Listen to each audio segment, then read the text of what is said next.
Asante kwa kuchagua DML Digital. Ni kuombe uchukue sekunde chache kusubscribe ili kupata ripoti zetu zote zinazotokea.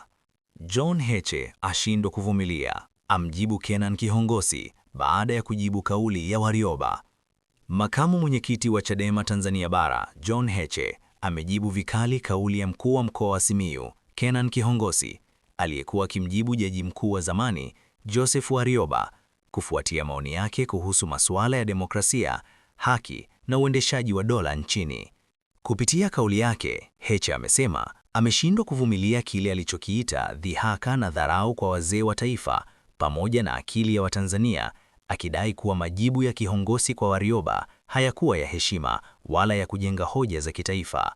Heche alisisitiza kuwa Warioba ni mmoja wa watu waliotoa mchango mkubwa katika misingi ya haki, katiba na utawala wa sheria, hivyo hastahili kujibiwa kwa lugha au mtazamo na upunguzwa uzito wa hoja zake.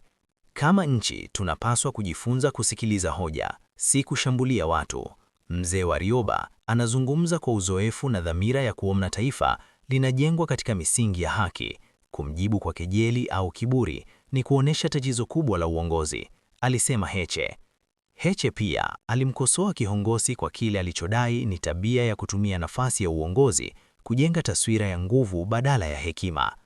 Alionya kuwa mtindo huo unaongeza mpasuko kati ya serikali na wananchi, hasa katika kipindi ambacho taifa linahitaji maridhiano na mazungumzo ya wazi. Kwa upande wake, Heche alisisitiza kuwa Chadema itaendelea kusimama upande wa haki na uhuru wa kutoa maoni, wakiwemo ulinzi wa viongozi wastaafu na wanazuoni wanaotoa mawazo mbadala kwa maslahi ya nchi.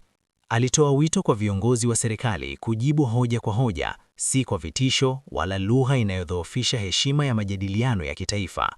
Kauli ya Heche imezua mjadala mpana mitandaoni, ambapo baadhi ya wananchi wameunga mkono msimamo wake, wakisema ni muhimu viongozi kuheshimiana, huku wengine wakitaka mijadala ya kisiasa ifanyike kwa utulivu na kwa kuzingatia maslahi mapana ya taifa.